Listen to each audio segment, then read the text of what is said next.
Alright, so it's a day after the Sol Foundation, and still at my alma mater.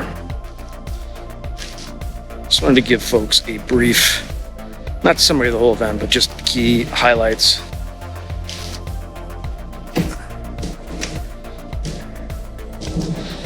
At the end of the day, everything I say here will be superseded by whenever the Sol Foundation decides to release the video of the event. So anything I say, if any inaccuracies, are my own.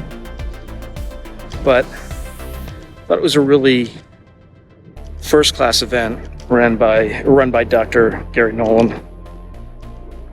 and it seeks to put the field in a very professional light. I had a lot of folks who were, high-powered academics. The other thing that I think is important is it sought to do it from a very cross-functional approach. And by cross-functional approach, I mean in the field, a lot of folks either go full-on physics, engineering, or tend to look at just first-hand accounts, more like the social sciences approach. And I think in order to understand this field, you need to be able to combine both. And that's kind of what this event tended to do. The second area where I think it really excelled is it not only looked at this from a scientific, scientific academic sort of perspective. Disclosure has broad implications that require people in industry, in religion, in government, in academia, entrepreneurs, very broad swaths of society would be impacted by disclosure. So I think there was an attempt to gather people from various different industries who can cross-pollinate and manage a controlled disclosure as opposed to a chaotic disclosure, which could cause chaos for any number of reasons, depending on what's true and what's not. In terms of highlights, there were two presentations that I thought were interesting. One was leaked to the internet by an unscrupulous individual who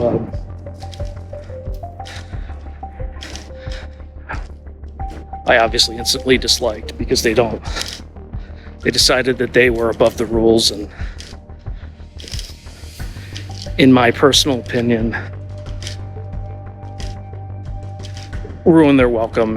And I'm not going to mention the individual's name because, it's just somebody that in my network, if I ever hear their name, I will go out of my way to say this person has no integrity, etc. But I'm not going to get into that. All this information is going to come out, but it's going to come out in a much more organized way. And obviously I want to be respectful, but the two, I think, most interesting from my perspective presentations were from Hal Puthoff and Colonel Carl Nell.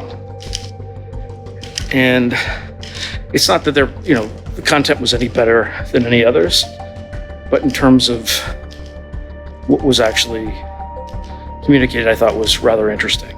And you'll see this in the actual videos that are released, so I'm not releasing anything that won't be. You won't be able to verify when you see it. The interesting thing about Hal Puthoff's presentation is twofold. So, back in 2004, he was part of a government panel or sort of a thought experiment. I'm not sure, like he mentioned, who ran it, but they were told, a group of scientists, folks from academia, were told, and there were different teams looking at the same topics, we're told if the US, China, and Russia had retrieved non-human craft, how would a controlled disclosure of this information to the population impact various areas of human society, from industry, academia, the social order, religion, etc. And what they did is they had to score things across a number of different dimensions.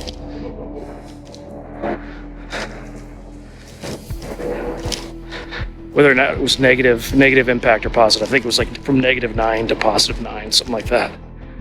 And to their collective chagrin, almost every group had kind of a slightly negative outcome. And the rationale behind that is so many things would change so rapidly that you would not necessarily be able to solve all the issues that would stem from such a disclosure in a reasonable amount of time. So it would be like playing whack-a-mole with human civilization in terms of the problems that would spring up and come down, things like that. So I don't want to add any further commentary on it because what he disclosed was of limited, there's limited information. So, but I thought it was interesting that he wasn't told that those countries had craft, but the prompt was, imagine if we had these things. What would it imply? What would the impact be if we disclosed? Carl Nels was also extremely interesting. Now you've seen like the disclosure timeline slide. I think those are just targets. I don't know how committed people are to the timeline, but that's kind of roughly what is being discussed in these circles. The more interesting slide was a slide about the pros and cons of controlled disclosure. And one of the cons is chaotic disclosure. So, again, without putting any words in anybody's mouths, I think the purpose, or one of the purposes of the Sol Foundation, is to help with this process. So indirectly, folks who asked Dr. Nolan kind of questions off on the side have told me, because I didn't ask this question, so take it with a grain of salt, is that they're likely to start doing an inventory of skills of folks who attended and try to see, and organize into various working groups and things like that. So I would absolutely love to help. I got a chance to meet Colonel Nell. Like me, he's also an electrical engineer by training, so we didn't talk about any of this topic. We just talked about, going through electrical engineering and things like that. And he was very proud to say that most of the people who ran the Apollo program were all electrical engineers, because you have to understand a little about everything. So you need to know a little chemistry, you need to know a little mechanical engineering, you need to know electricity and magnetism, you need to know a lot of math. And he said because of that systems expertise, electrical engineers typically ran the Apollo program because they had to know everything. So, or a little bit about everything. So it was, I had good rapport with them, and, obviously volunteered to help in any capacity I can in the future. So the one key takeaway that I have, the third, I think, presentation that was interesting as well was Chris Mellon's presentation. Now, I don't know if this is the full reality of it, or if this is just what Christopher Mellon thinks, not necessarily what he knows. He could always be, not involved in the particular SAP that would have this information. But in his presentation, his point of view seemed to indicate, it was more of a what if, but if you were the US president or any politician, what would the advantage of coming out and saying, look, we have these craft, we have biologics, we're not alone in the universe. And then there would be a slew of the obvious follow-up questions. Who are they? Where are they from?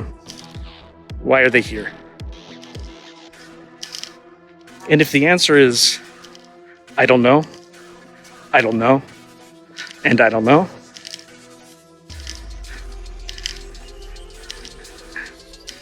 it's not a great message for someone who's supposed to be protecting the American people to have. So hopefully it offers some insight.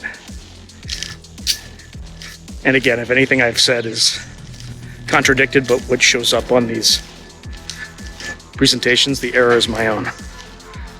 And then lastly, I may have mentioned this in the beginning, but Dr. Nolan is a world-class, classy individual, a great human being, and I think what he's put on here is a very noble effort, and hopefully we all have a chance to contribute. So,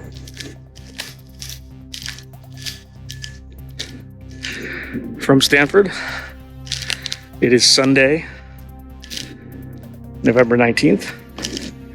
You'll have a great rest of the weekend, and I hope you're able to watch the video and gain similar insights.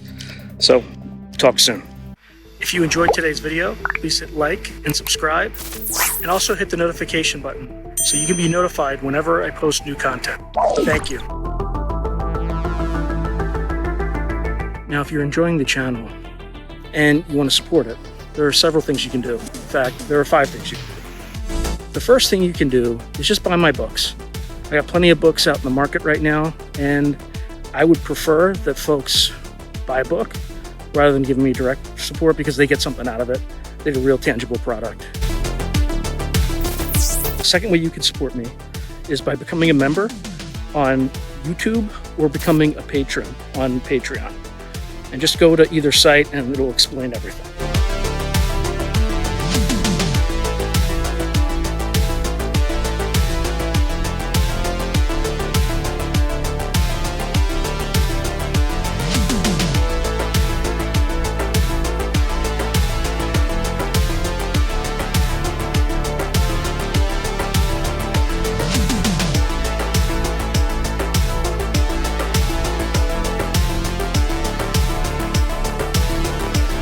The third way you can support the channel is by checking out my merch site,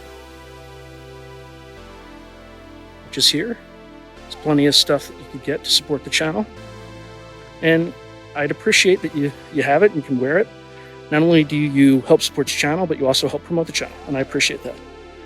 The fourth way that you can support the channel, and this is really easy, is anytime you want to buy something on Amazon, literally just go to the description below and click on any link, literally any link. The channel gets a cut of that, and it costs you no extra money. You just go through the link, as I'm part of the Amazon Affiliates Club. The fifth and final way you can support the channel is through donations. Now, I don't prefer these because it's more of an expression of gratitude, but you don't really get anything out of it as a subscriber to the channel. However, if you decide to do these options, there's 2 options. There's Buy Me a Coffee, which is a separate site, and there's also, you can go through YouTube with either a super chat, super sticker, or a super thanks. Again, I prefer Buy Me a Coffee because that organization takes less money than Amazon does. But either way, I appreciate any support you are willing to give the channel. So thank you very much, and keep watching. I really appreciate it.